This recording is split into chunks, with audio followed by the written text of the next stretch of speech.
വൈകിട്ട് പാറക്കുട്ടി സ്കൂൾ വിട്ട് വരുന്നത് നല്ല പൊരിഞ്ഞ വിശപ്പോടെ ആയിരിക്കും കേട്ടോ. അപ്പൊ വീടെത്തി ഒന്ന് ഫ്രഷായി എന്തെങ്കിലുമൊക്കെ ഒന്ന് കഴിച്ച് നേരെ ഹോംവർക്ക് ചെയ്യാനായിട്ടിരിക്കും. അതെല്ലാം തീർത്തതിന് ശേഷം ആൾ പുറത്തേക്ക് കളിക്കാനായിട്ട് പോവുകയാണ് കേട്ടോ ചെയ്യാറുള്ളത്. ഇന്നത്തെ ഈവനിങ് സ്നാക്സിന് പഞ്ചാബി സമൂസ വാങ്ങിച്ചിട്ടുണ്ടായിരുന്നു കേട്ടോ. പാറക്കുട്ടിയുടെയും എന്റെയും ഒരു ഫേവറേറ്റ് ആണ് കേട്ടോ ഇത്. അപ്പൊ നമ്മുടെ പാറു ടീച്ചറുടെ ഇന്നത്തെ ഹോംവർക്ക് സെക്ഷനും ക്ലാസ്സും കേൾക്കാട്ടോ.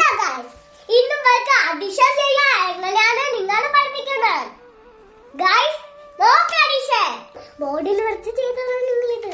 ഇത് 4 in the mind, 2 in the finger, after 4, 5, 6. അപ്പം ഇവിടെ നമ്പർ 6 ഇവിടെ. ഇന്നത്തെ പാറ ടീച്ചറുടെ ക്ലാസ് എല്ലാം കഴിഞ്ഞ് ഞങ്ങളിതേ പുറത്തേക്ക് നടക്കാനും സൈക്ലിങ്ങിനൊക്കെ ആയിട്ട് പോയി വന്നു. നമുക്ക് കുറച്ച് ചോറൊക്കെ വെക്കാനായിട്ടുണ്ടായിരുന്നു. ചോറ് മാത്രമല്ല കറികളും വെക്കാനായിട്ടുണ്ട്. അപ്പോൾ ഏട്ടന് കുറച്ച് മീനൊക്കെ വാങ്ങിയിട്ടുണ്ട് കേട്ടോ. മീന് നല്ല മീനൊന്നും ഇവിടെ കിട്ടാത്തത് കൊണ്ട് തന്നെ വാളമീനാണ് കേട്ടോ വാങ്ങിച്ചിട്ടുള്ളത്. അപ്പോൾ ഞാൻ കുറച്ച് മീൻ എടുത്തിട്ട് കറിയും വെച്ചു, കുറച്ചെടുത്ത് പൊരിക്കുകയും ചെയ്തു കേട്ടോ. അപ്പം സംഭവം സെറ്റായിട്ടുണ്ട്. കുറച്ച് കക്കരി കൂടി വെട്ടിയെടുത്തിട്ടുണ്ട്. പിന്നെ നമ്മുടെ പാറക്കുടിയുടെ സ്പെഷ്യൽ പൊട്ടറ്റോ ഫ്രൈ. അപ്പോൾ ഇതൊക്കെയാണ് ഇന്നത്തെ നമ്മുടെ ഡിന്നർ സ്പെഷ്യൽ ഐറ്റംസ്. അപ്പോൾ അത്രയേ ഉള്ളൂ. ബൈ.